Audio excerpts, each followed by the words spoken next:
I heard the words come out of Rebecca's mouth, but they didn't make sense at first. "Your husband looks so familiar to me," she said, tilting her head as Marcus walked past us in the kitchen. The way she said it, with that strange little smile, made my blood run cold. Because deep down, in a place I didn't want to acknowledge, I already knew why he looked familiar to her. "My name is Diane and I'm 53 years old. For 27 years, I thought I knew everything about my marriage.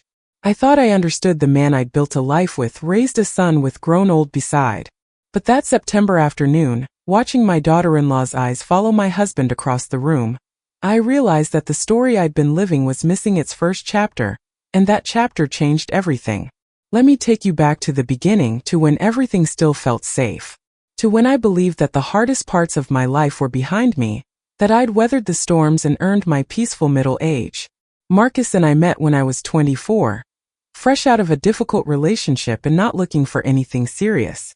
I just ended a 3-year relationship with a man named David who'd been emotionally manipulative and controlling. I'd lost myself in that relationship, becoming someone I didn't recognize. Quiet, accommodating, always walking on eggshells. When it finally ended, I swore I'd never again diminish myself for someone else's comfort. Marcus appeared at exactly the right time, or so I thought. It was the summer of 1996, at a friend's barbecue in Hartford. I'd almost not gone. I was exhausted from working 2 jobs to pay off the debt David had left me with, and social events felt overwhelming. But my best friend Sarah had insisted, practically dragging me there, saying I needed to remember how to have fun. Marcus was 28, confident and established, working as a project manager at a construction firm. He was talking with a group of men near the grill when I arrived, and I noticed him immediately, not because he was traditionally handsome, though he was attractive in an understated way, but because he seemed so comfortable in his own skin. After years with David, who'd been insecure and jealous, that confidence was magnetic. He noticed me too, and within 20 minutes of my arrival, he'd maneuvered his way into conversation with me. "I'm Marcus," he'd said, offering his hand with a directness I appreciated. "And you look like someone who'd rather be anywhere but here." I'd laughed, surprised by his perceptiveness. "Is it that obvious?" "Only to someone who's paying attention," he'd said, and something in his tone made me feel seen in a way I hadn't in years. We talked for hours that night, about everything and nothing. He told me about his work, about growing up in Rhode Island with parents who were teachers, about his dreams of eventually starting his own construction firm. I told him about my graphic design aspirations, about my difficult family dynamics, my mother who meant well but was overbearing, my father who died when I was 19 and left a hole I was still learning to live with. Marcus pursued me with the kind of focused attention that made me feel like I was the only woman in the world. He called when he said he would. He showed up on time. He asked questions and actually listened to the answers. After the chaos of my previous relationship, Marcus felt like solid ground, reliable, steady, safe. We dated for 18 months before he proposed, and I said yes without hesitation. My mother cried at our wedding. She'd worried I'd never settle down after my last heartbreak, had seen how damaged I'd been when that relationship ended.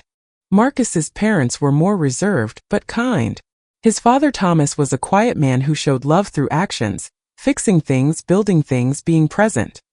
His mother Patricia was warmer but still New England practical, the kind of woman who believed in duty and commitment over emotional displays. We married in a small ceremony at a bed and breakfast in Vermont in the fall of 1997. I wore a simple ivory dress, and Marcus wore his best suit. We couldn't afford anything elaborate. I was still paying off debt, and Marcus was saving for a down payment on a house, but it was perfect in its simplicity. We honeymooned for a long weekend in Montreal, walking through old streets, eating in small cafes, making plans for our future. Those early years were good. We bought a modest 3-bedroom house in West Hartford, Connecticut, a fixer-upper that Marcus and his father spent months renovating. I can still remember watching Marcus work on that house, the way his face would concentrate when he was problem-solving, the satisfaction in his eyes when he'd completed a particularly difficult project. He was building us a home, literally and figuratively, and I felt grateful every day that I'd found someone so different from David. 3 years into our marriage, I got pregnant with Kevin. It was planned. We'd been trying for 6 months, but I was still overwhelmed when the test came back positive. Marcus was ecstatic. He painted the nursery a soft blue-green, built a crib from scratch, read parenting books with an earnestness that made me love him even more.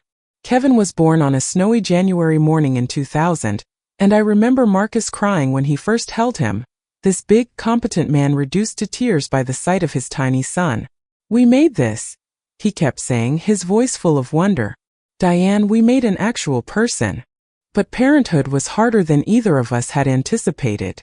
Kevin was colicky, crying for hours every evening, and I was exhausted and hormonal and struggling. I'd had to leave my job to stay home with him. Childcare was too expensive, and I felt isolated in ways I hadn't expected. Marcus was working longer hours to compensate for the loss of my income, and I was alone in the house day after day with a screaming infant, feeling like I was losing my mind. We had fights during that period, real fights where we said things we regretted. I accused him of escaping to work while I dealt with everything. He accused me of not appreciating how hard he was working to provide for us. We were both right and both wrong, both exhausted and overwhelmed, both struggling to maintain our identities while adapting to this massive life change. But we survived it. Kevin eventually outgrew the colic, started sleeping, became a delightful toddler. I started taking freelance graphic design work from home, rebuilding my career slowly. Marcus got a promotion. We found our rhythm again, remembered why we'd chosen each other in the first place. Kevin grew up to be everything we'd hoped for and more. He was bright and curious, always asking questions, always wanting to understand how things worked. He had Marcus's steadiness and my creativity, and we watched with pride as he excelled at everything he tried: soccer, chess club, art class, academics. But here's what I didn't acknowledge, even to myself. My marriage to Marcus had become more of a partnership than a romance. We functioned well together. We were good parents, good co-managers of our household, good at presenting a united front. But the passion had faded, the intimacy had diminished. We slept in the same bed but rarely touched beyond a perfunctory kiss goodnight. We talked about logistics and schedules and Kevin's activities, but rarely about our dreams or fears or the state of our relationship. I told myself this was normal, that all long marriages went through phases, that after the intensity of early love and the chaos of early parenthood, this comfortable companionship was what maturity looked like. But the truth I was avoiding was that I was lonely in my marriage. I loved Marcus, but I wasn't in love with him anymore. And I suspected, though we never discussed it, that he felt the same way about me. When Kevin left for college at UConn, the empty nest hit me harder than I'd expected. For 18 years, motherhood had been my primary identity, and suddenly I didn't know who I was without it. I'd wake up in the morning with no one to make breakfast for, no schedule to coordinate, no teenage drama to navigate. The house felt enormous and silent and suffocating. Marcus threw himself even deeper into work. He'd moved from construction project management into consulting, and he was traveling constantly, sometimes gone 3 or 4 nights a week. I told myself I didn't mind, that I was using the time to rebuild my graphic design career, to reconnect with friends, to rediscover myself. But the reality was that Marcus and I were drifting further apart, leading parallel lives that occasionally intersected but rarely truly connected. It was during this period, this lonely liminal period when Kevin was adjusting to college and Marcus was traveling constantly, that Marcus took on a year-long consulting project in New Haven. It was only an hour away, but the client wanted someone on-site Monday through Thursday, so Marcus rented a corporate apartment and came home only on weekends. I should have seen it then, the way he became more distant, more distracted. The way he'd be vague about his days when he called in the evenings. The way he started working out more, dressing better, being more conscious of his appearance. But I didn't see it, or maybe I didn't want to see it. I was too wrapped up in my own loneliness, my own struggles with identity and purpose. That period lasted 11 months, and then Marcus's project ended and he came home full-time. He seemed different, quieter, more withdrawn. I asked him once if something was wrong, and he'd said he was just tired, that the project had been demanding. I believed him because it was easier than asking harder questions. We went to therapy briefly after that, at my insistence. I told Marcus I felt like we were roommates rather than spouses, that I wanted to reconnect. The therapist had been kind but direct, asking us hard questions about intimacy and communication and desire. Marcus had been resistant, uncomfortable with the emotional vulnerability required. After 6 sessions, he'd said he didn't think therapy was helping, and I'd been too tired to fight him on it. We'd stopped going, and the distance between us had remained. But we'd kept going, kept maintaining our life together. We'd gotten better at going through the motions, at performing marriage for the outside world while feeling increasingly disconnected in private. When friends asked how we were doing, I'd say we were great, and I'd almost believe it myself. Because what else could I say? That my marriage felt hollow, but I didn't have the courage to leave? That I was staying because it was comfortable and familiar, not because I was happy? Kevin graduated from college and got a job as a software engineer in Boston. We were proud, so proud of the man he'd become. He'd navigated young adulthood with grace, learning from both our strengths and our mistakes. He was thoughtful and kind, ambitious but not ruthless, open-hearted but not naive. He was 26 when he called us one Sunday evening, his voice full of excitement. "I met someone," he said, and I could hear the joy in his voice. "Her name is Rebecca, and Mom, Dad, I really think she might be the one." I was thrilled. Kevin had been single for almost 2 years after a difficult breakup with his college girlfriend, and I'd been worried about him. He'd thrown himself into work, seemed lonely in ways that reminded me too much of myself. The fact that he'd found someone who made him happy felt like a gift. They dated for 8 months before Kevin brought her home to meet us. I spent weeks planning for that first meeting, wanting everything to be perfect. I cleaned the house obsessively, planned an elaborate menu, bought new towels for the guest bathroom. Marcus teased me about going overboard, but I could tell he was nervous too.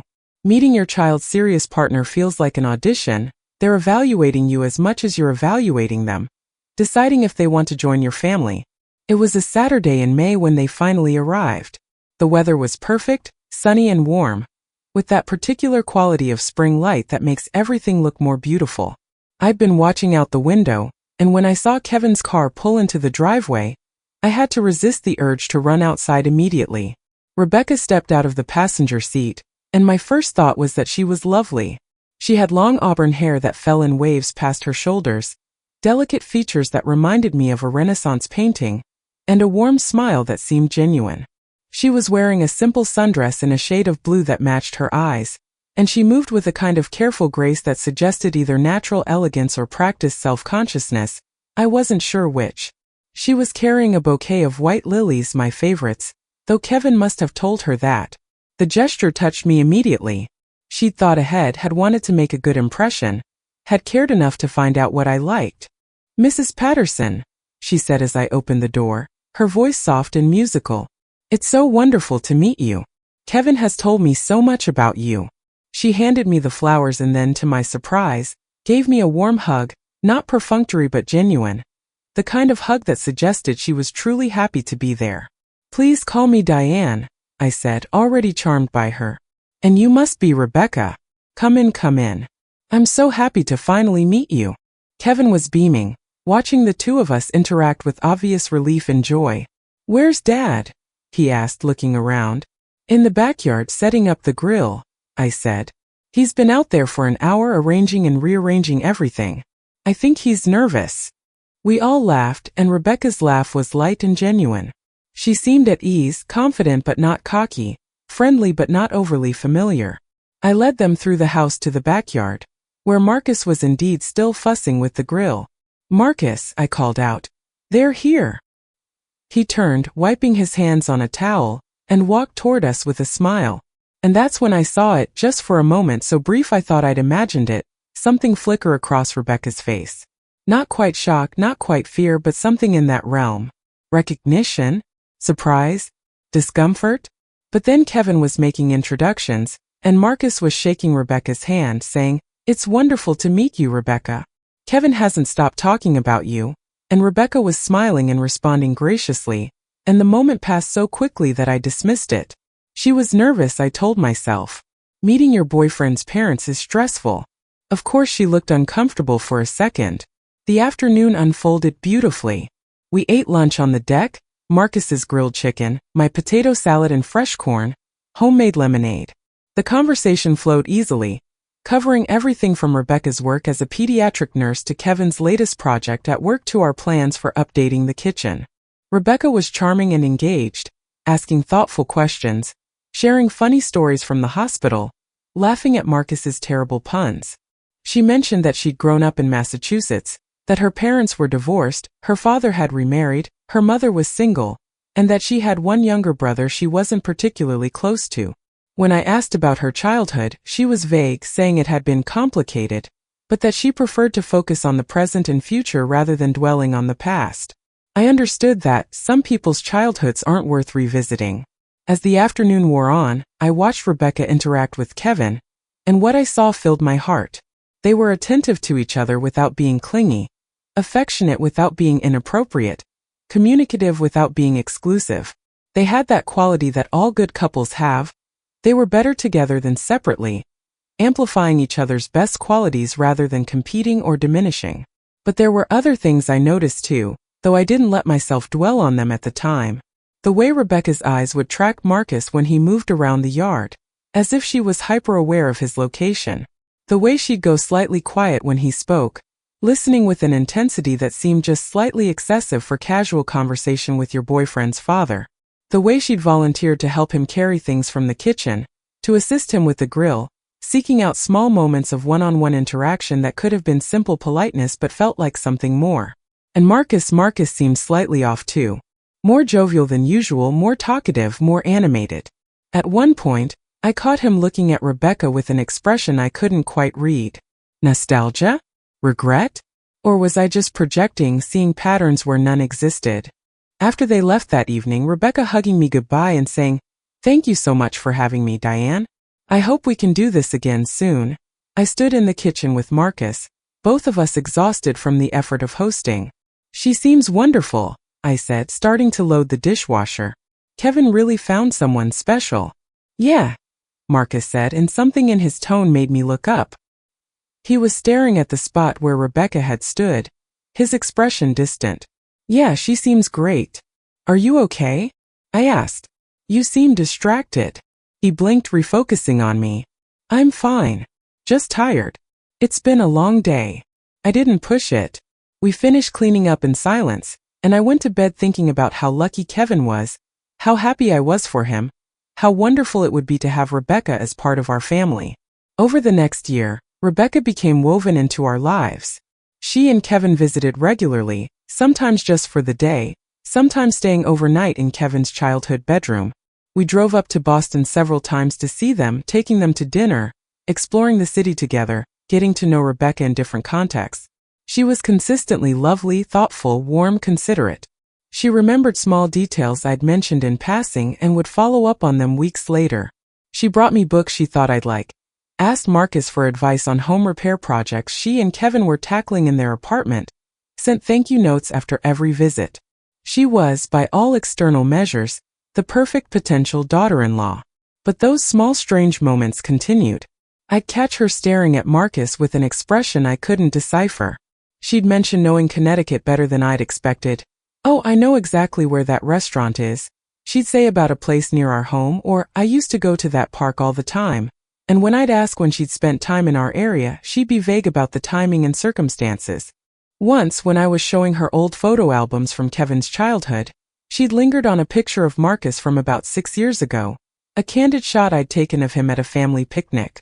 "Your husband looks so different here," she'd said, her voice strangely flat. "More? I don't know. Younger? More carefree."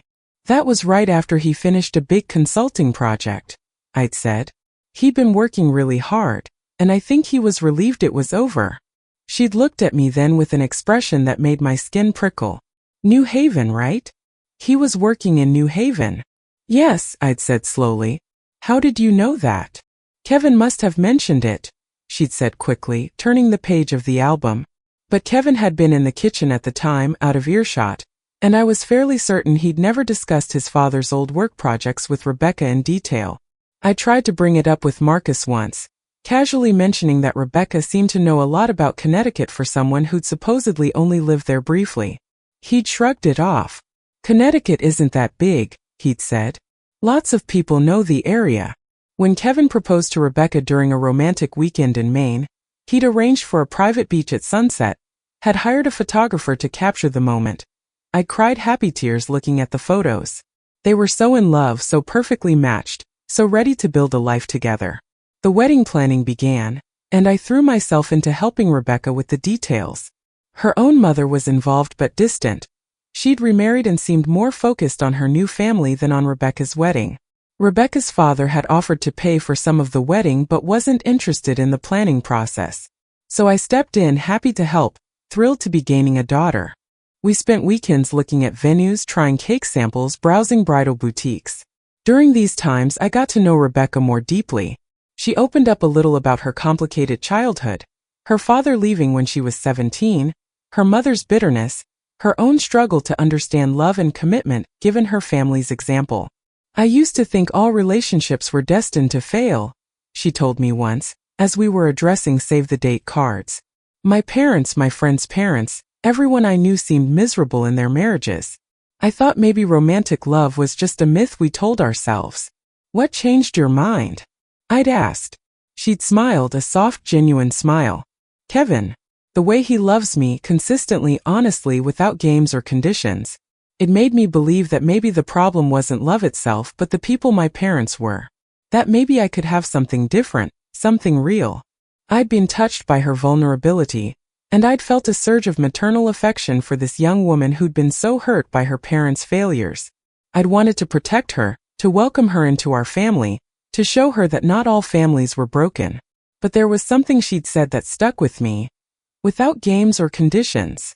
It was such a specific phrase, spoken with such emphasis, that it felt like she was talking about something or someone else. Some previous relationship, perhaps, where love had come with games and conditions. The wedding was planned for the following September, a fall ceremony at a vineyard in upstate New York, with about 100 guests. Kevin and Rebecca wanted something elegant but not ostentatious, romantic but not overly sentimental. I helped Rebecca find her dress, a stunning A-line gown with delicate lace sleeves that made her look like she'd stepped out of a fairy tale. Marcus and I hosted the engagement party at our house that summer.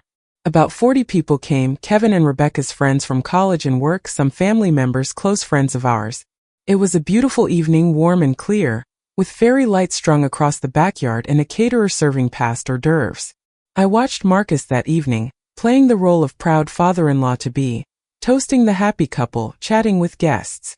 And I watched Rebecca, beautiful in a pale pink dress, laughing and thanking everyone for coming.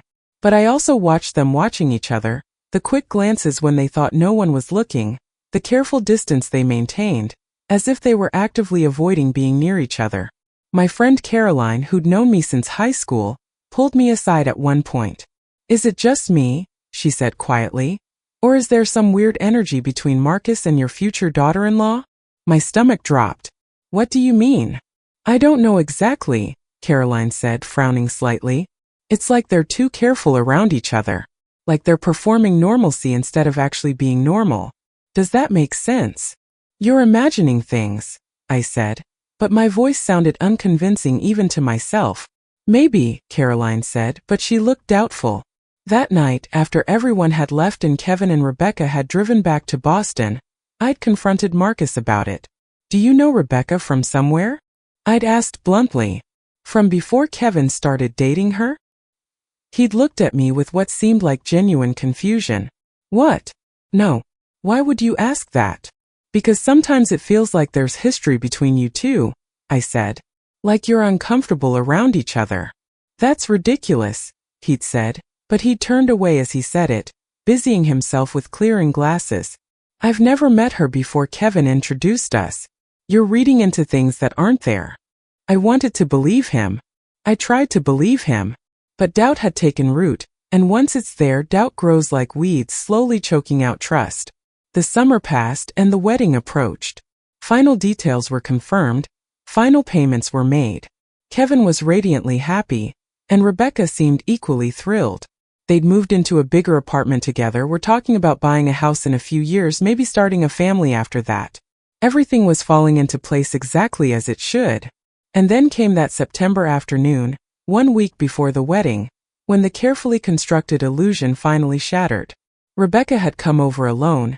Kevin was at work but was planning to join us for dinner later. She and I were sitting at the dining room table, finalizing the seating chart for the reception. We'd been working for about an hour, and I was getting frustrated with the logistics of keeping certain feuding family members separated while ensuring everyone had someone interesting to talk to. Marcus came through the room, heading from the kitchen to his home office. He was in weekend clothes, worn jeans, and an old Yale t-shirt from a consulting job years ago. His reading glasses perched on top of his head. He smiled at us, asked if we needed anything, made a joke about seating charts being more complicated than his engineering projects. We laughed, and he continued past us toward his office. And that's when Rebecca said it, her voice casual but with an undercurrent I couldn't miss. "Your husband looks so familiar to me. I keep trying to figure out where I might have seen him before." The world seemed to slow down. I looked at her, really looked at her, and saw that small smile playing at her lips, not quite innocent, not quite malicious, but something in between. A test? A confession? A threat? "Well, you've been seeing him for over a year now," I said, trying to keep my voice light. "Maybe he just has one of those faces." "Maybe," she said, but her eyes were sharp, calculating. "Or maybe." She paused, and in that pause, I felt the weight of everything I'd been avoiding. "Maybe he reminds me of someone I used to know. Someone from a long time ago. From when I lived in Connecticut." My heart was pounding so hard I could hear it in my ears.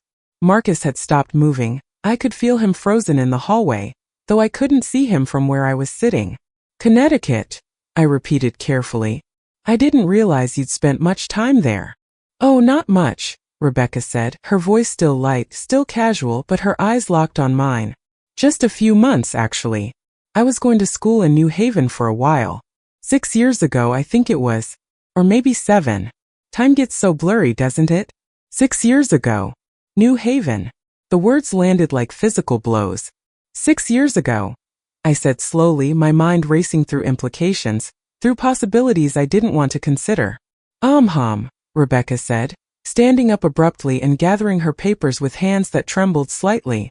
"You know what? I'm suddenly not feeling great. Maybe it's stress, so much wedding planning, you know? Would it be okay if we finished this another time?" "Of course," I said automatically, my own voice sounding strange to my ears. "Are you sure you're all right? Do you want me to?"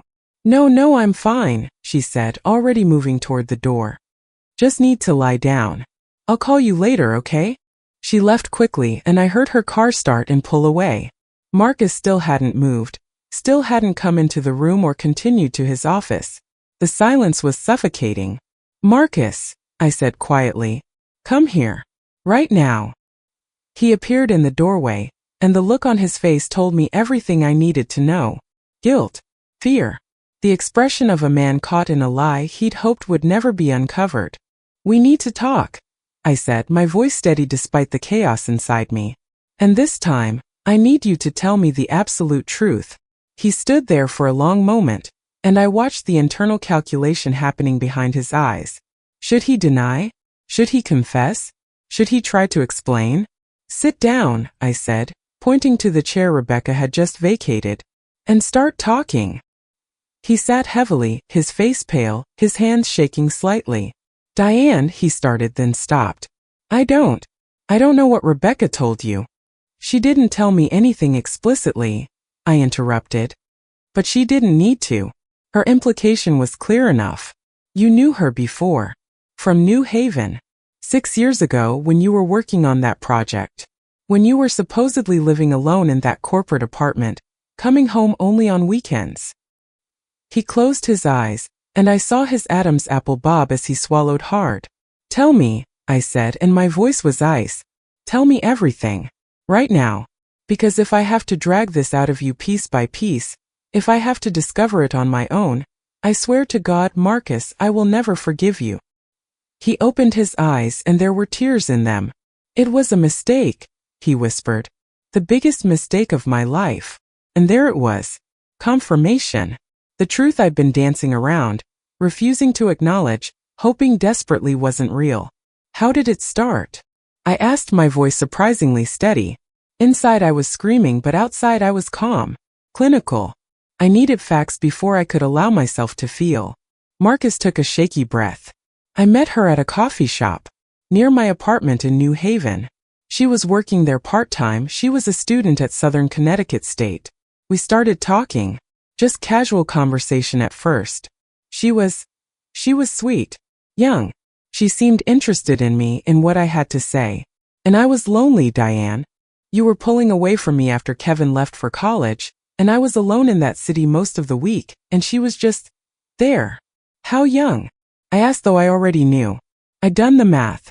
If it was 6 years ago, and Rebecca was 24 now. She was 18, Marcus said, his voice barely audible. Just started college. I didn't know at first, I swear. She looked older, acted older. By the time I found out, we'd already. He trailed off. Already what? I pressed. Say it, Marcus. Use the actual words. Already slept together, he said, and he looked like he might be sick. Several times. The room spun slightly. My husband of over 20 years, had had an affair with a teenager. With a girl the same age as our son at the time. With the woman who was now planning to marry that very son. How long? I asked. How long did it last? About 5 months, he said. From November through March. And then my project ended, and I came home full-time and I ended it. You ended it, I repeated flatly. How noble of you. Tell me, did she want you to leave me? Did she think you had a future together? He nodded miserably. She developed feelings. Real feelings, I think. She talked about us being together, about me leaving you. But I never promised her that. I was clear from the beginning that I was married, that I wasn't leaving my family. Oh, you were clear, I said, my anger finally breaking through the clinical calm. How very ethical of you. You were clear with the teenager you were sleeping with that you were just using her for sex. That must have made you feel so much better about yourself.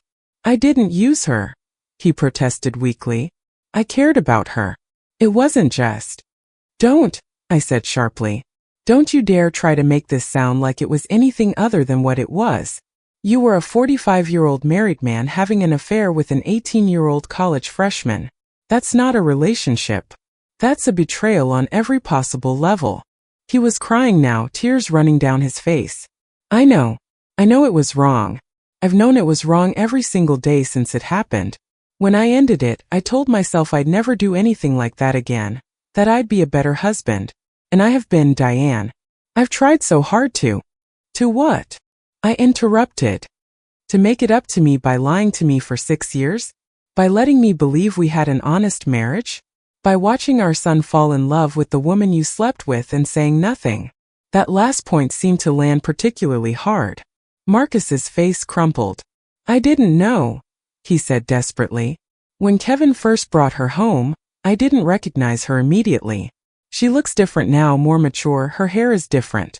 And by the time I realized who she was, they were already serious. What was I supposed to do? Tell the truth.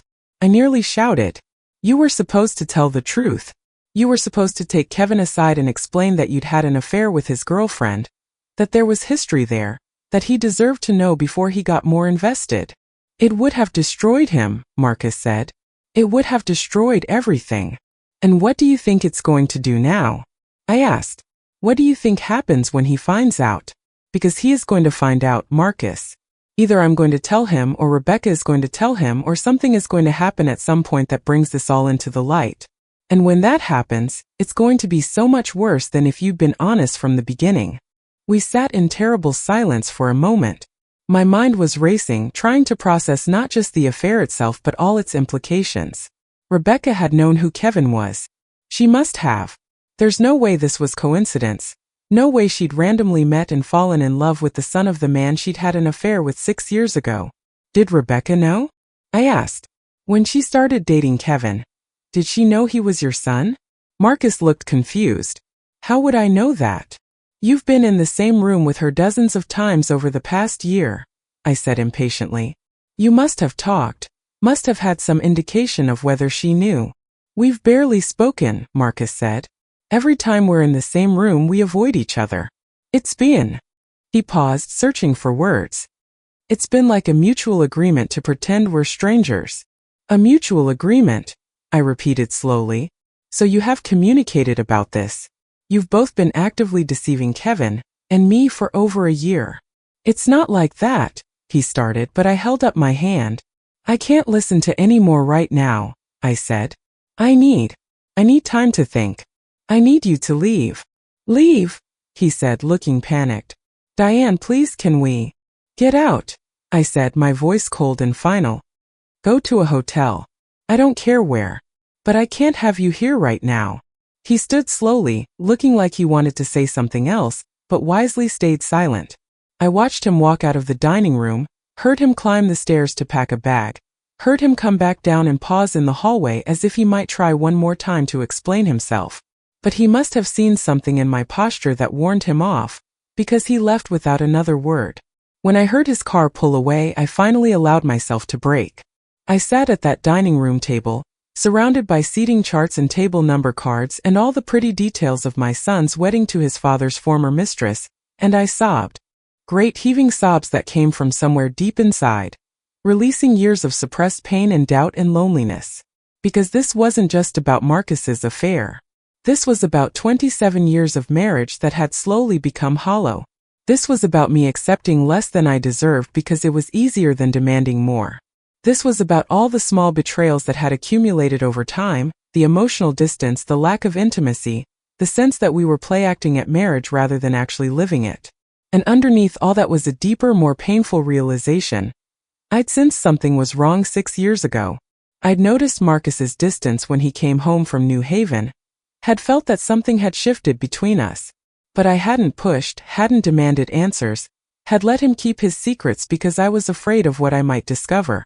I'd been complicit in my own betrayal by choosing comfortable ignorance over difficult truth. When I'd cried myself out, I washed my face and made myself a cup of tea. Then I sat down at my computer and started searching. I needed to know more.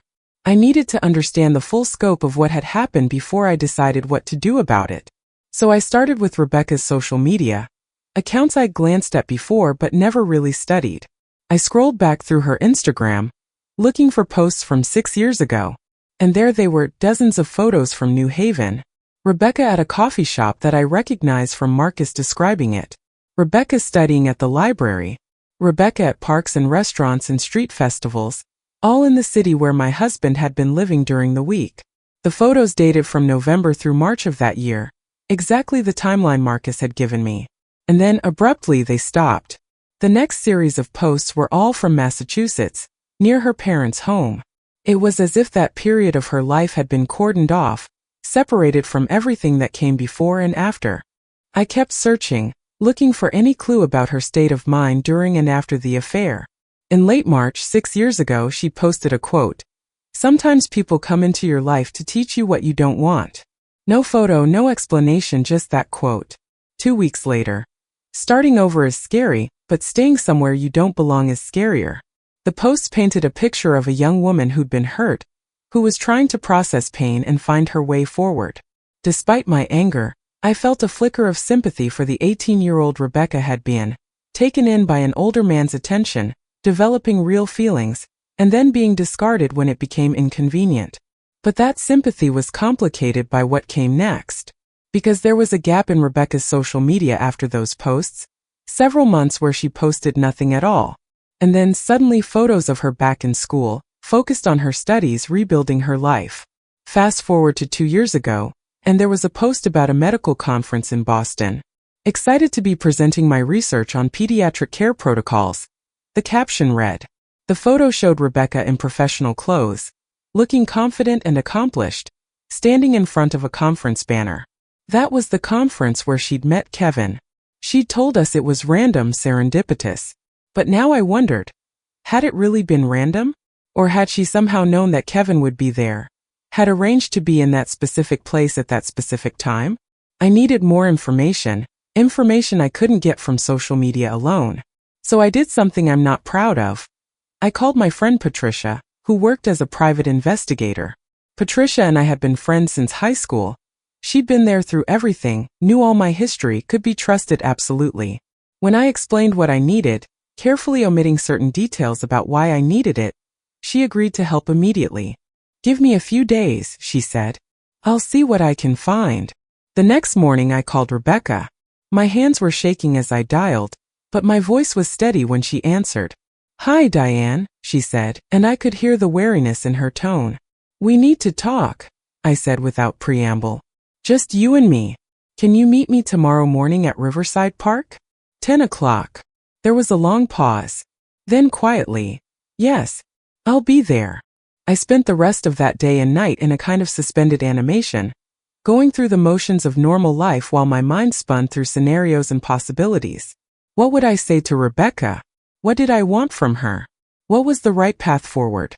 The next morning, I arrived at Riverside Park 15 minutes early. It was a place full of memories, Kevin's childhood, family picnics, happier times. I sat on a bench overlooking the water, watching the early morning sunlight dance on the surface, and tried to prepare myself for the conversation ahead. Rebecca arrived exactly at 10, and despite everything, I noticed that she was prompt, a small thing, but it mattered. She was wearing jeans and an oversized sweater, her hair pulled back in a messy bun, and she looked younger and more vulnerable than I'd ever seen her. For a moment, I could see her as the 18-year-old who'd fallen for my husband, naive, hopeful, easily hurt. But that sympathy lasted only a moment.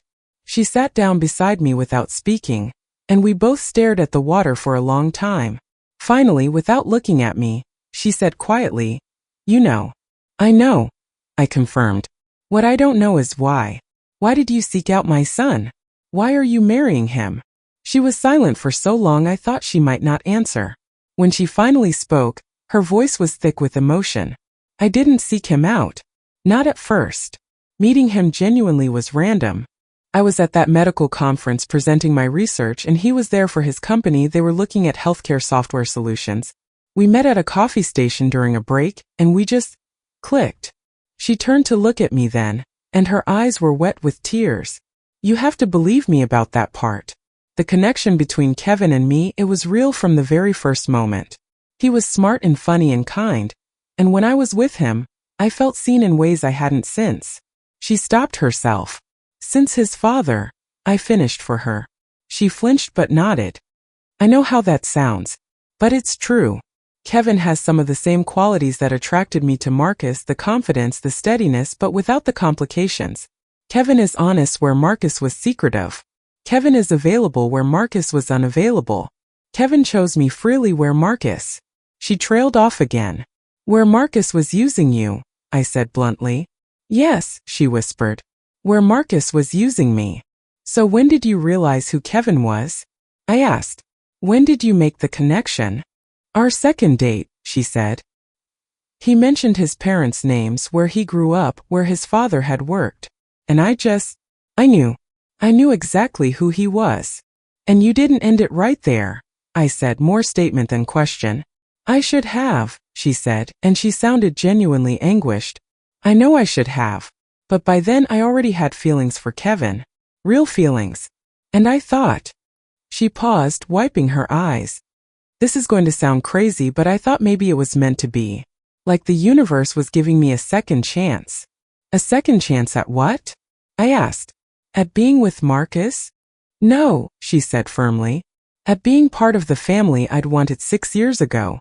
When I was with Marcus, I used to fantasize about being his wife, being part of his family, having the stability and love I'd never had growing up. And here was Kevin offering me all of that, genuinely, honestly, without lies or betrayal. It felt like fate." "It wasn't fate," I said coldly. "It was deception. You knew you were building a relationship on a lie, and you did it anyway." "I know," she said, fresh tears spilling over. "I know it was wrong. I've known every single day for the past year. Every time you welcomed me into your home, every time you helped me plan the wedding, every time you called me daughter, I felt the weight of what I was hiding. It's been eating me alive." "Then why yesterday?" I asked. "Why that comment about Marcus looking familiar? What were you trying to accomplish?" She looked at me, and in her eyes I saw something like desperation. "I don't know," she admitted. I think part of me wanted you to know. Wanted it all to come out so I could stop carrying this secret. But I also couldn't be the one to tell you directly because that would mean losing everything, losing Kevin, losing the family I'd found with you, losing the future I'd been building." "How convenient," I said bitterly. "You wanted the relief of confession without the responsibility of actually confessing." "Yes," she said simply. "I know how selfish that is. I know how terrible that makes me. But yes, that's exactly what I wanted." We sat in silence for a moment. A family walked past us, parents with 2 young children, laughing together, feeding ducks at the pond. They looked happy, uncomplicated, whole. I felt a sharp pang of loss for the innocence I'd had before all this, for the simpler understanding of my family that I'd never get back. "Do you love my son?" I asked finally. "Yes," Rebecca said without hesitation. "More than I've ever loved anyone. Kevin he's everything I didn't know I needed. He's patient with my trust issues, he's gentle with my insecurities, he makes me want to be better than I am. He makes me believe that I can have a real, honest, lasting relationship despite everything I learned from my parents." "But you haven't been honest with him," I pointed out. "You've been lying to him, by omission if not commission, for your entire relationship." "I know," she whispered, "and I hate myself for it. But I didn't know how to tell him. How do you tell someone you love that you slept with their father? How do you explain that without destroying everything?" "You tell them as soon as you know," I said firmly. "You tell them when the relationship is still new, when the investment is still small. You give them the information and let them decide whether they want to continue. You don't wait until you're engaged, until a wedding is planned, until families have been intertwined. You don't wait until the truth will cause maximum damage." She nodded, accepting the rebuke. "You're right. I made the wrong choice at every turn. I was selfish and scared, and I convinced myself that if I just never said anything it would be okay. That the past could stay in the past." "The past never stays in the past," I said. "It always comes out eventually. And when it does, the damage is exponentially worse because of all the deception that surrounded it." Rebecca looked at me with fear in her eyes. "What are you going to do? Are you going to tell Kevin?" I stood up, looking down at her. She looked young and scared and utterly miserable, and despite everything, I felt a complicated mix of anger and pity. She'd made terrible choices, but she'd also been taken advantage of by my husband, and that wasn't nothing. "I don't know what I'm going to do yet," I said honestly. "But I can tell you this. The wedding isn't happening next week. Not until Kevin knows the truth and makes an informed decision about whether he wants to marry you. And Marcus and I have our own reckoning to face. This secret has poisoned everything, and the only way forward, whatever that forward looks like, is through honesty." "Diane, please," she said, standing too. "Please don't tell him. It will destroy him. He'll never be able to look at either of us the same way. And it will destroy what we have, and I can't lose him. He's the best thing that's ever happened to me." "Then you should have thought of that before you decided to date your former lover's son," I said, more harshly than I intended. But I was done being gentle, done protecting everyone's feelings at the expense of truth. I walked away from her then, leaving her standing by the water looking devastated. I got in my car and drove, not back home but just drove, through familiar streets, past places that held memories, trying to make sense of the wreckage my life had become. By the time I got home, Patricia had called. "I found something," she said when I called her back. "Can you come to my office? You need to see this in person." I drove to Patricia's office, my heart pounding. She met me at the door, her expression grave, and guided me to her small conference room. "Sit down," she said, handing me a folder. "I'm so sorry, Diane." Inside the folder were printouts, text messages, recovered from phone records Patricia had accessed through methods I didn't ask about and probably didn't want to know.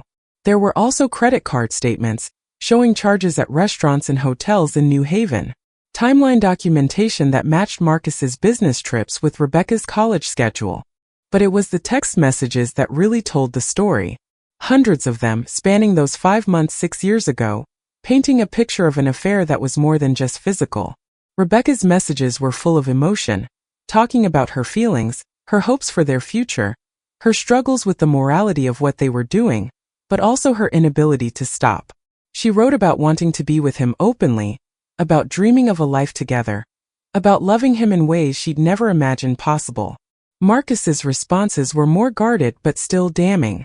He never explicitly promised to leave me, but he never shut down her fantasies either. He wrote about how special she made him feel, how young and alive he felt when he was with her, how different she was from anyone he'd ever known. He sent her poetry, terrible sentimental poetry that made me want to laugh and cry simultaneously. He told her she was beautiful, intelligent, captivating. And then abruptly it ended. The final text thread was devastating to read. Rebecca, please don't do this. Please don't leave me. I love you. Marcus, I care about you too, but this has gone too far. I have a family. I need to fix my marriage. Rebecca, but what about us? What about everything we talked about? Marcus, I'm sorry. That was fantasy. The reality is that I'm married, I have a son. I have a life I need to get back to. Rebecca, so I was just a distraction? Something to pass the time while you were away from home. Marcus, it wasn't like that. You're special, Rebecca. But this can't continue. Rebecca, I don't understand. I thought we had something real. I thought you loved me. Marcus, I do love you in my way, but not enough to leave my family. I'm sorry. Please don't contact me again. I need to focus on my marriage. Rebecca, fine. I hope she's worth it. That was the last message. After that, nothing. Radio silence for 6 years, until she'd walked back into our lives as Kevin's girlfriend. I sat in Patricia's office, staring at those final messages, imagining the devastation 19-year-old Rebecca must have felt. To be told, I love you in my way, and then immediately discarded. To have invested your heart in someone who ultimately chose to abandon you. There's something else, Patricia said quietly, about how Rebecca and Kevin met. I looked up. What about it? Patricia slid another piece of paper across the table. Kevin's company sent him to that medical conference as part of a team evaluating healthcare software. The thing is, there were a dozen medical conferences happening in Boston that year that could have been relevant to their search. But the one Kevin attended, the one where he met Rebecca, was specifically focused on pediatric care, which was Rebecca's specialty. So, I said, not understanding. So Rebecca would have known about that conference, Patricia explained. But Kevin's company wouldn't necessarily have known. It was the most relevant one for their needs. Unless, she paused significantly, unless someone steered them toward it. I finished, understanding dawning. You think Rebecca somehow influenced Kevin's company to send him to that specific conference? I think it's possible, Patricia said carefully. Rebecca would have been presenting her research there. That much is documented. But I checked, and Kevin's name wasn't on any of the preliminary attendee lists for that conference. His company made a late decision to send him, just 2 weeks before the event. I can't prove anything, but the timing is suspicious. I sat back trying to process this. Could Rebecca have orchestrated their meeting? Could she have somehow researched Kevin after the affair ended, found out where he worked, and manipulated circumstances to cross paths with him? Or was I seeing conspiracy where there was only coincidence? Could it really have been random? A genuine chance meeting that happened to occur at a conference where Rebecca was already planning to be? I don't know what this means, I admitted to Patricia. Maybe it's relevant, maybe it's not. The point is, Patricia said gently, you need to tell Kevin everything. Not just about the affair, but about all these questions surrounding how he and Rebecca met. He deserves to make an informed choice. I knew she was right. But knowing what you should do and having the courage to do it are two different things. How do you destroy your child's happiness, even when it's built on lies? I took the folder home with me, and that evening Marcus called. I'd been ignoring his attempts to contact me, but this time I answered. We need to talk, he said without preamble. Really talk. I can't, Diane, I can't live with this anymore. Whatever you decide to do about our marriage, whatever happens next, I need you to know how sorry I am. Sorry doesn't fix this, I said, but my voice lacked the anger I'd felt before. I was too exhausted for anger now. Sorry doesn't undo 6 years of lies. I know, he said, and he sounded as tired as I felt. But I need to say it anyway. I need you to know that I never stopped loving you, even when I was making terrible choices. I need you to know that the affair with Rebecca, it wasn't about you not being enough. It was about me being weak and selfish and desperately afraid of getting older. That's not much of an excuse, I said. It's not an excuse at all, he agreed. It's just the truth. I felt invisible in our marriage. We drifted so far apart after Kevin left, and I didn't know how to talk to you about it. Rebecca made me feel seen again. Not because she was better than you, but because she was new, because she didn't have 20 years of history and disappointment attached to every interaction. His words stung because they held truth. We had drifted apart.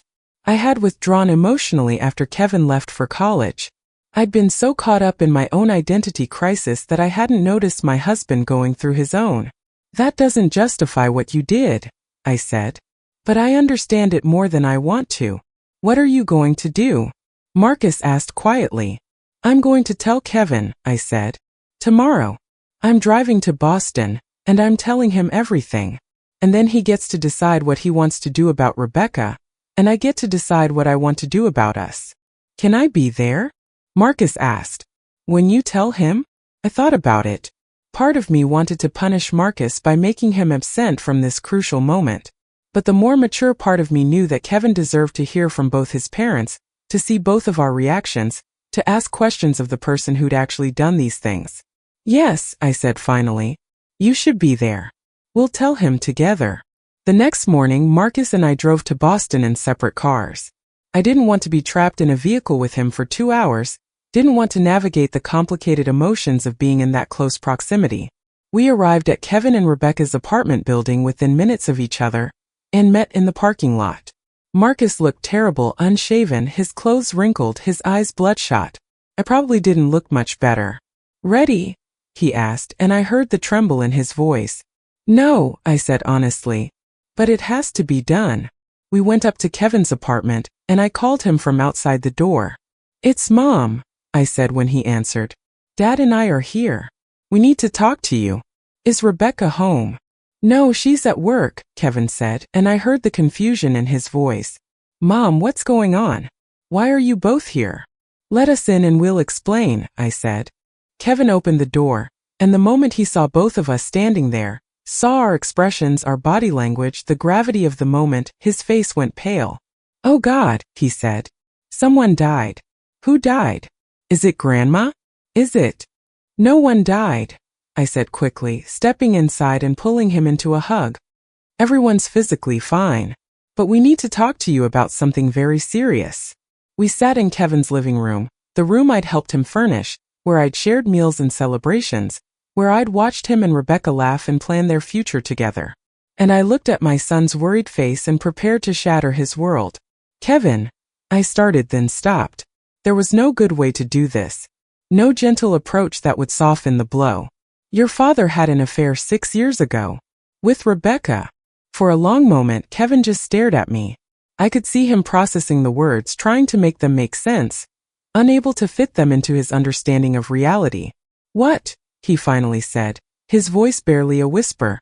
When your father was working in New Haven, I continued, forcing myself to maintain eye contact, he met Rebecca at a coffee shop. She was 18, a college freshman. They had an affair that lasted about 5 months. When the affair ended, Rebecca moved back to Massachusetts. And then 2 years ago she met you.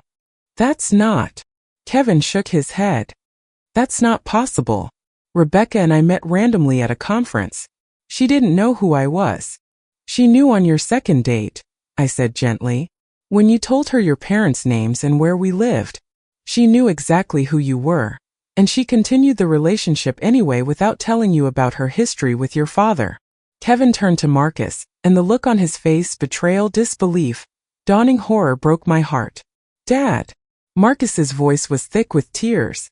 It's true. Everything your mother said is true. And I am so sorry. You slept with my fiancée, Kevin said slowly, as if testing out the words. Before I met her. When she was 18 years old. Yes, Marcus whispered. Kevin stood up abruptly, and for a moment I thought he might get physically violent. But instead, he walked to the window, staring out at nothing, his whole body rigid.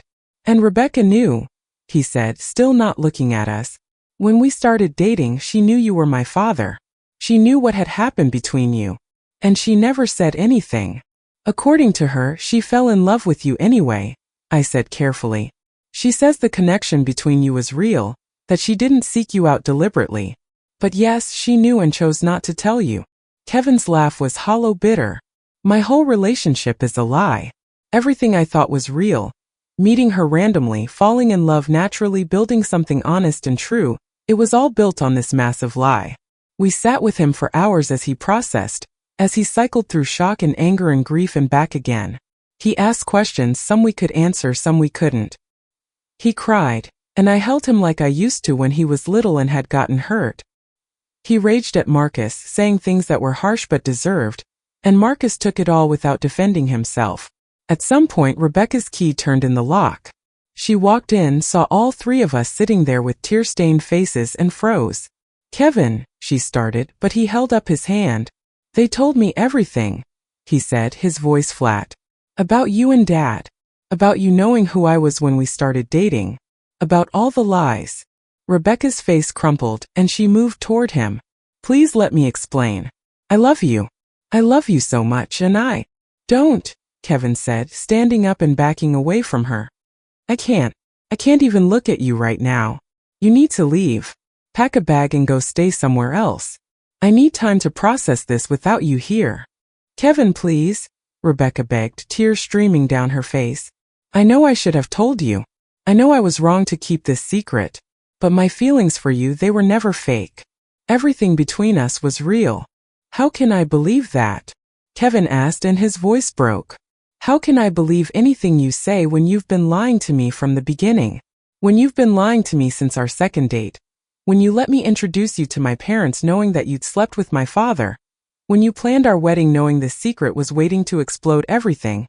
How can I trust a single word you say?" Rebecca looked at me, then at Marcus, her eyes pleading. But there was no rescue coming from us. This was her reckoning, her consequences. She packed a bag with shaking hands and left, still crying. Kevin watched her go, his expression vacant, and then he turned to Marcus. "You need to leave too," he said quietly. "Both of you. I need to be alone." "Kevin," Marcus started. "Now," Kevin said more forcefully. "Please. I'll call you when I'm ready to talk more. But right now, I need you both to leave." We left, though everything in me wanted to stay, to comfort my son, to somehow make this better. But he was right, he needed space. Needed time to process without his parents hovering over him. In the parking lot, Marcus turned to me. "What do we do now?" "We wait," I said. "We let Kevin process. We deal with our own situation. And we accept that we've caused damage that might be irreparable." "The wedding," Marcus started. "There's no wedding next week," I said firmly. "I'll call the venue and vendors. We'll deal with the cancellation fees. But there's no way Kevin is getting married right now, maybe not to Rebecca ever, and we both need to accept that reality." Over the next several days, I made the necessary calls to the venue, the caterer, the photographer, the florist. Some were understanding, others weren't, but I didn't care about the money we lost. Deposits could vanish, contracts could be broken. None of that mattered compared to the emotional wreckage we were all navigating. Kevin called me on the fourth day. "Can you come to Boston?" he asked. "Just you. I need to talk to you without Dad there." I drove up that afternoon, my heart in my throat. Kevin looked terrible. He clearly hadn't been sleeping, and his apartment was a mess in ways it had never been before. But he hugged me when I arrived, holding on tight, and I felt a flood of relief that he was willing to let me in. "I've been thinking," he said when we were sitting down with coffee, "about Dad's affair, but also about your marriage. Mom, why did you stay? When you sensed something was wrong 6 years ago, why didn't you push harder? Why did you just accept his distance?" It was a fair question, and it deserved an honest answer. "Because I was scared," I admitted. "Scared of what I might find out. Scared of being alone. Scared of blowing up our family. And if I'm really honest, I think part of me didn't want to know because then I'd have to do something about it." Kevin nodded slowly. "Rebecca came by yesterday," he said. "We talked for a long time. She tried to explain why she didn't tell me, why she thought she could build something real on top of this lie." "What did she say?" I asked. "A lot of things," Kevin said. "About her childhood, about her father leaving, about her issues with trust and abandonment, about how my dad made her feel special when she was 18, and then threw her away, and how meeting me felt like getting a second chance at the family she'd wanted." He paused, taking a shaky breath. "The thing is, Mom, I understand her reasoning. I don't agree with it, and I'm furious that she kept this from me. But I understand why an 18-year-old girl who'd just been abandoned by her father might fall for an older man's attention. And I understand why, when she met me and fell in love, she might convince herself that the past didn't matter. Understanding doesn't mean you have to forgive, I said gently. I know, he said. And I don't know if I can. How do I marry someone who I now know can keep a secret that big? How do I trust her with my future when she lied about our entire past? We talked for hours and I didn't try to influence his decision. This was his life, his relationship, his choice to make. All I could do was listen and support whatever he decided. What about you and Dad? Kevin asked finally. What are you going to do? I'm filing for divorce, I said, and the words felt both terrifying and liberating. Not because I hate him, but because I've realized I don't want to spend whatever years I have left in a marriage that requires constant forgiveness. I don't want to wake up every day wondering if there are other secrets, other betrayals I don't know about yet. Kevin nodded. I think that's healthy. You deserve better than what Dad gave you. Over the following weeks and months, our family went through a painful process of transformation. Marcus moved into an apartment, and we began the process of divorce, sad but amicable. We'd been married too long to be cruel to each other, even in dissolution. Kevin and Rebecca went to intensive couples therapy. There were sessions where Kevin called me afterward, certain he was going to end things. And there were other sessions where he called sounding hopeful, thinking maybe they could rebuild trust from scratch. I started my own therapy, processing not just Marcus's betrayal, but my own patterns of accommodation and avoidance. I started painting again, took that solo trip to Italy I'd always dreamed of, reconnected with parts of myself I'd buried during my marriage. And Rebecca did something that surprised me. She wrote me a letter.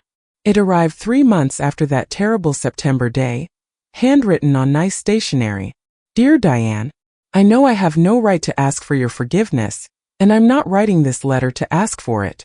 I'm writing because you deserve an explanation that goes deeper than the panicked, inadequate words I offered that morning by the water. You asked me if I loved Kevin and I told you yes. That was true, it is true. But what I didn't tell you is that meeting Kevin wasn't entirely random, and I need to be honest about that now, even though it makes me look even worse. After Marcus ended things with me 6 years ago, I was devastated. I dropped out of school for a semester. I went through a really dark period where I questioned everything about myself. Eventually, I transferred to a school in Massachusetts and rebuilt my life.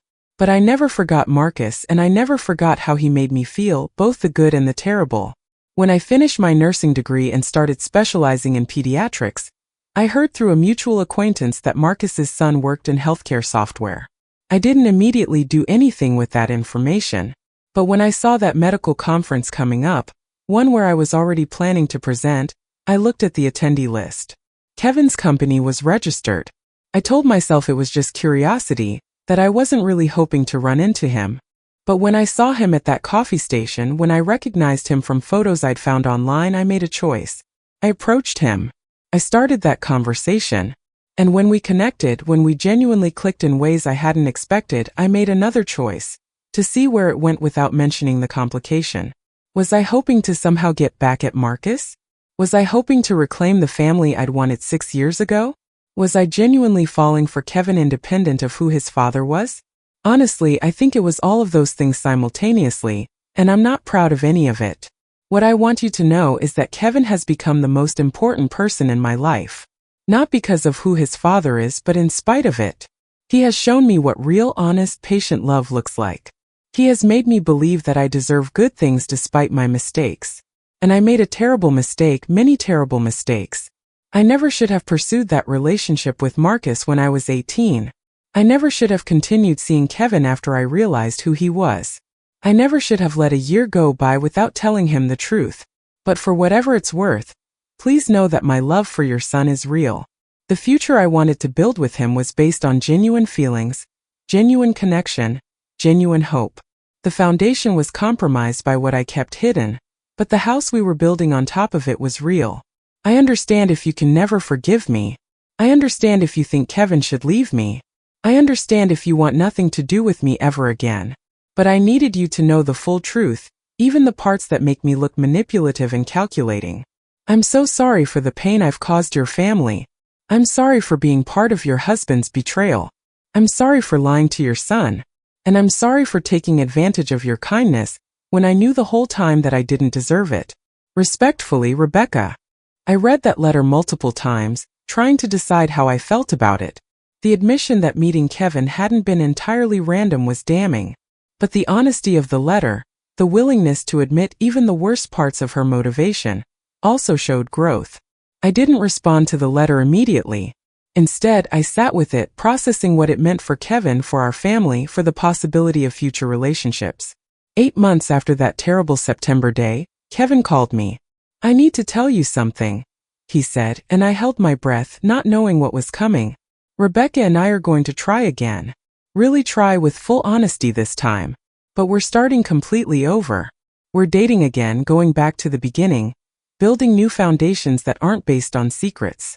How do you feel about that?" I asked carefully. "Terrified," he admitted, "but also hopeful. We've both been in therapy, together and separately. Rebecca has done serious work on understanding why she made the choices she did, and I've done serious work on understanding what I need from a partner in terms of honesty and trust. And you think she can give you that now?" "I think she's trying," Kevin said. "And I think maybe people deserve second chances when they're genuinely willing to do the work to earn them. She fucked up royally, Mom. But Dad fucked up worse, and he wasn't even her parent or authority figure. She was barely an adult when Dad took advantage of her, and then she made bad choices in how she dealt with that trauma. I'm not excusing those choices, but I'm trying to understand them." I felt a surge of pride in my son's emotional maturity, his ability to hold complexity, his willingness to consider forgiveness without making it easy. 1 year after that September day, Kevin and Rebecca got married, but it was nothing like the wedding that had been planned. Instead of 100 guests at a vineyard, it was just immediate family on a beach in Maine. Marcus and I were both there, cordial with each other, united in our love for Kevin even if we could no longer be united as a couple. Rebecca's vows included a promise to choose honesty even when it was terrifying, to choose transparency even when it was uncomfortable, to choose truth even when it hurt. Kevin's vows included a promise to trust deliberately rather than blindly, to believe in second chances while maintaining healthy boundaries, to choose forgiveness without forgetting the lessons learned. I cried through the ceremony, for them, for myself, for Marcus, for all of us trying to build something real from the wreckage of our deceptions. It wasn't the fairy tale ending I'd once imagined, but it was real in ways that fairy tales never are. Now, 2 years later, I'm writing this story from my house, the one Marcus and I bought together, but that is now solely mine. Kevin and Rebecca are still married, still working on their relationship, still choosing each other every day with full knowledge of their complicated history. They've had hard days and beautiful days, setbacks and breakthroughs.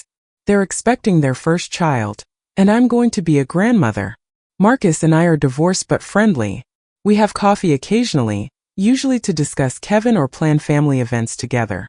He's dating someone new, a woman named Patricia who's his age, and who seems to make him genuinely happy. I've gone on a few dates myself, though nothing serious. I've discovered that I actually enjoy living alone, making my own decisions, answering only to myself. The divorce settlement left me comfortable financially, and I've used the freedom to pursue things I'd set aside during my marriage. I've started a small graphic design business focused on nonprofits and social justice organizations. I've traveled not just Italy but also Spain, Greece, Croatia, places I'd always dreamed of seeing. I've reconnected with old friends and made new ones. I've taken art classes and joined a book club and learned to play the guitar badly but joyfully. I've learned that it's never too late to reclaim your life. Never too late to choose honesty over comfort. Never too late to become the person you were always meant to be. Kevin has learned what it means to really trust someone, not naively, but with eyes wide open to their capacity for both good and harm. He's learned that love isn't enough on its own, that relationships require constant recommitment to truth and transparency. He's learned that forgiveness is possible but not required, and when you do choose to forgive, it doesn't mean forgetting or pretending the hurt didn't happen. Rebecca has learned what real accountability looks like, not just apologizing but changing, not just saying you're sorry but proving through consistent actions that you've grown.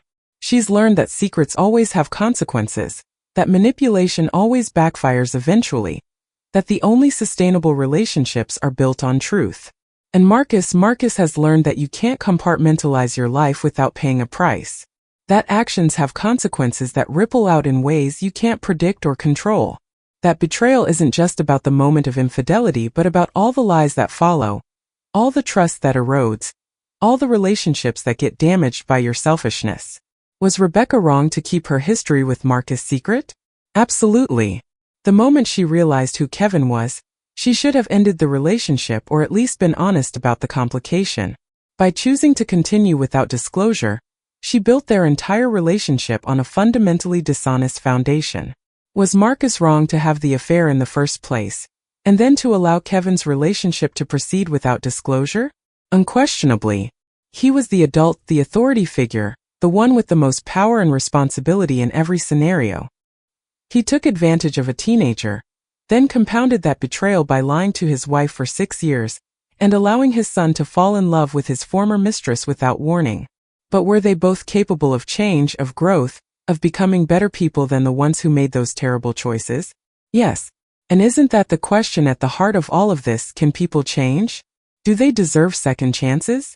When do we forgive and when do we walk away? I chose to walk away from Marcus not because he couldn't change, but because I didn't want to spend my remaining years with someone I had to constantly choose to trust. Some people might think that's unforgiving, but I think it's self-respect. Kevin chose to stay with Rebecca, to rebuild their relationship on a foundation of radical honesty. Some people might think that's naive, but I think it's courageous. Rebecca chose to do the painful work of examining why she made the choices she did, of taking real accountability, of proving through years of consistent honesty that she's not the person she was when she met Marcus or even when she met Kevin.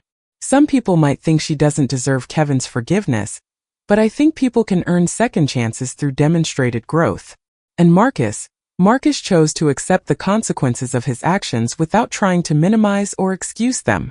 He lost his marriage, damaged his relationship with his son, has to live with the knowledge that he hurt multiple people through his selfishness. But he's also done the work of understanding why he made those choices, and he's become a better person as a result, even if that growth came too late to save our marriage. We were all imperfect people making imperfect choices, causing harm we didn't fully intend, learning lessons we didn't expect to need. And in the end, we all had to decide. Would we let those imperfections define us, or would we let them transform us? I chose transformation. I chose truth. I chose myself. And that, more than anything else, made all the pain worth it. Did you like my story? Which part moved you the most? The moment of discovery when Rebecca made that loaded comment, the decision to tell Kevin the truth, the devastation of watching my son process his father's betrayal, or the journey toward healing and forgiveness? Have you ever been in a situation where keeping the peace required sacrificing the truth? Have you ever had to choose between protecting someone you love and telling them something that would hurt them, but that they deserved to know? Tell me in the comments what you would have done in my situation. Would you have told Kevin immediately? Would you have tried to work things out with Marcus? Would you have confronted Rebecca differently? And don't forget to subscribe for more life stories like this, stories about real people facing impossible choices, finding strength they didn't know they had, and discovering that sometimes the hardest truths lead us to the most important transformations. With love and respect, Auntie Helen Stories.